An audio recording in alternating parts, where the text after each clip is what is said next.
I'm a competent person. Can you say every day? What is competence? What is capability? So when you say capability, what is that able to do it? So there should be some concrete yardsticks to say, I'm a capable person. A capable person, we call them as the competent person. A competent person should have, first of all, knowledge. First thing is called knowledge. So what is competence? You can write. First it's called knowledge. Knowledge of domain. Domain knowledge is very important. So you're all preparing for civil services. What is important for you to write the examination? Knowledge is required. Yes or no? Yes or no? I'm not getting. Yes or no? Yes. So knowledge is required. Which knowledge is required? Domain knowledge. Domain knowledge means relating to that particular field. Civil services want certain knowledge. And this knowledge is measured by the syllabus given to you, isn't it? So you have to prepare according to the syllabus given by the UPSC. You agree with me? So syllabus is your Bible. And you have to go by the syllabus. You have to prepare according to the syllabus. So this is very crucial. Okay, one thing is called the knowledge. The second is skill. The second is skill. Why skill is required? Or which skills are required for getting into the civil services? So competence, it starts with what? 3 components.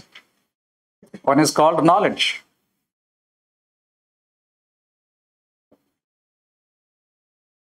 The second is called skill. What is skill? UPSC wants not theory, but you need to apply your knowledge. Application of the knowledge is called skill. Application of knowledge is called skill. You are studying a lot of material available in the market.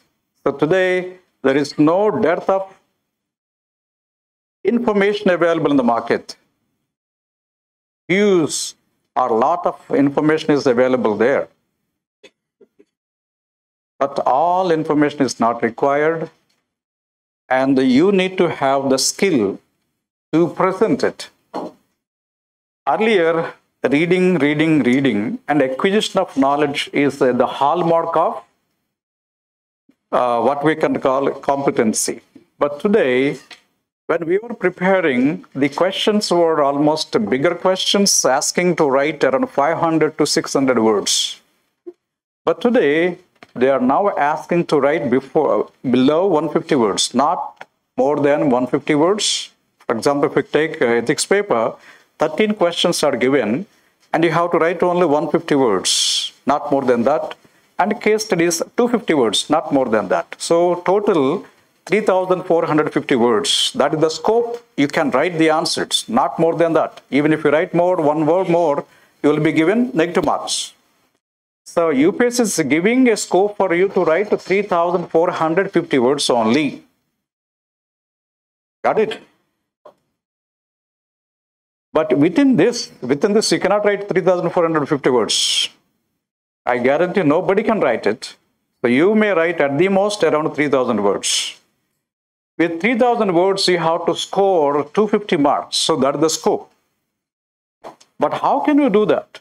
It is not by just writing words. No, you need to write the crux, essence of the issue. For that, what you need is called the skill of writing. The secret of getting good marks is the skill of writing. And writing with what? With some content. So the content and the craft both are very crucial in the civil services. And the craft of writing is very crucial. Content everybody gets. You read a book, you will get the information.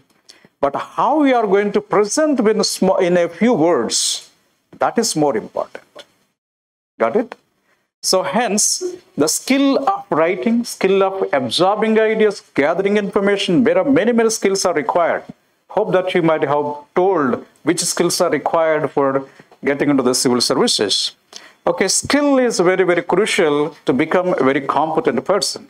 But knowledge and skill are not adequate. You need to have one more important idea that is called attitude. You have to have that passion for the application of the skill with the knowledge. So when all three are put together, this is called competence.